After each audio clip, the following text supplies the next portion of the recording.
telebisyon. Ano ang inilalarawan? Ang graft and corruption. Karumal-dumal na pagpatay ay nagdudulot ng tensyon sa bibig ng mamamayan. Ang wika ay revolusyon. Revolusyon! Revolusyon! Revolusyon! Revolusyon! Revolusyon! Revolusyon! Revolusyon! Revolusyon!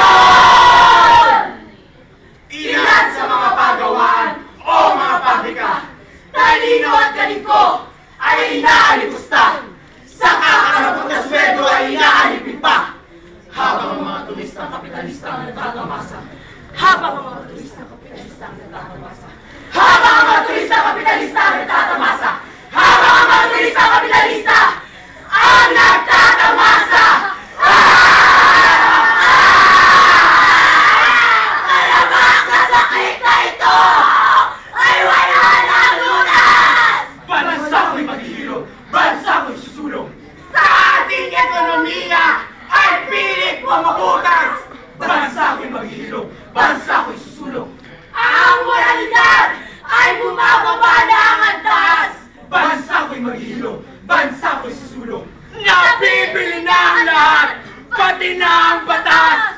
Bansa ko'y maghihilo, bansa ko'y susulong. Hindi ko na makayanan ang subat ng aking budhi sa hukumang ito na ako'y na biktima at saksi. Wala akong ginawa upang makaahon sa aking sinapit, kundi ang hayaang tanggapin ang lakas ng bawat hagupit.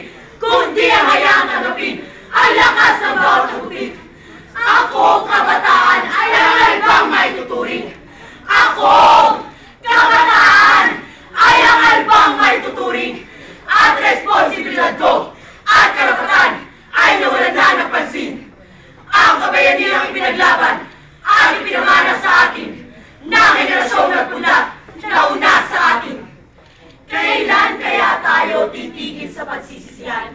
Ang problema ay nasa sarili at bunga ng hindi pagkakaisa. Kung tayo ay magsasama-sama at isasantabi ang pagkakaiba-iba, atin ang makakamtan ang tunay na kasarilan. Ako, oo. Ako, oo. Ako, oo. Ang kabataan ng bagong henerasyon. Handa na humarap sa unos ng pakikipagtuos. May pagtanggol ang bansa sa salip ng kasamaan. Pagkat ako, ang kabataang Pilipino, tungo sa paghilom at pagsulong ng bansa ko.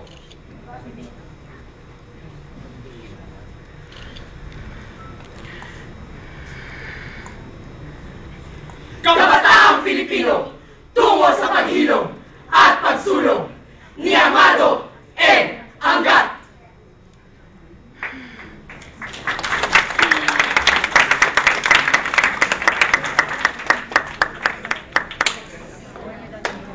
Maraming salamat po.